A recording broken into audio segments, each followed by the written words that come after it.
Praise the Lord. என்னாகமம் 25ஆம் அதிகாரம் 11ஆம் வசனம்.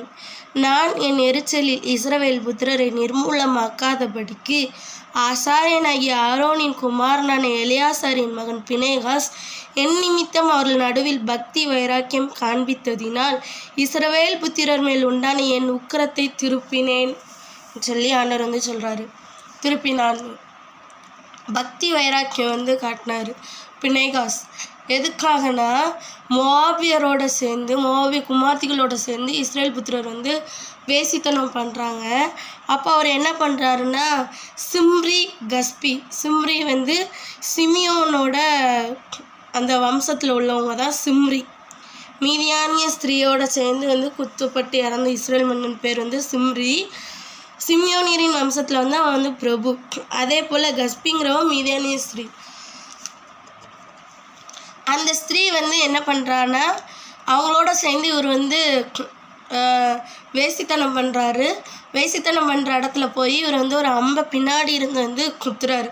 வாத தொடங்கிட்டு அந்த நேரம் குத்துறாரு. கர்த்தருடைய கோபம் பயங்கரமாக இருக்கும்போது இந்த பினேகாஸ் தான் போய் அவங்கள சவுரோடு சேர்த்து வச்சு குத்தி கொள்கிறாரு. அப்போது ஆண்டவருக்காக இவர் பக்தி வைராக்கியம் காண்பிக்கிறாரு. நம்ம இதிலெல்லாம் பக்தி வைராக்கியத்தை காட்டுறோம். அவருக்காக நம்ம பக்தி வைராக்கியத்தை காட்டுறோமா அது இப்போ கேள்விக்குறியில் தான் இருக்குது. நம்ம பக்தி வைராக்கியம் ஆண்டவருக்காக மாத்திரம்தான் நம்ம காட்டணுமா? ஏன்னா பினேகாஸ் காட்டினதுனால அவருடைய கோபத்தையே அவர் திருப்புறாரு. அவருடைய கோபத்தை நம்ம திருப்புற அளவுக்கு பக்தி வைராக்கியம் காட்டுறோமா, இல்லை அவருடைய கோபத்தை திரும்ப கொண்டு வர்றதுக்காக நம்ம பக்தி வைராக்கியத்தை காட்டுறோமா? அதே போல் அவர் என்ன சொல்கிறாருன்னா அவன் பக்தி வைராக்கியம் காட்டினதுனால என்ன பண்ணுறாரு, நித்திய ஆசாரிய உடன்படிக்கை பட்டத்தை இந்த பினேகாஸுக்கு கொடுக்காரு. அவர் நித்திய கட்டளையாக இருக்கும் அவருக்கு மேலே ஒரு உடன்படிக்கையும் பண்ணுறாரு ஆண்டவர். அப்போது நம்ம ஆண்டவருக்காக என்ன பண்ணணும், பக்தி வைராக்கியத்தை காட்டும்போது அவர் நமக்காக பக்தி வைராக்கியம் காட்டுவார்.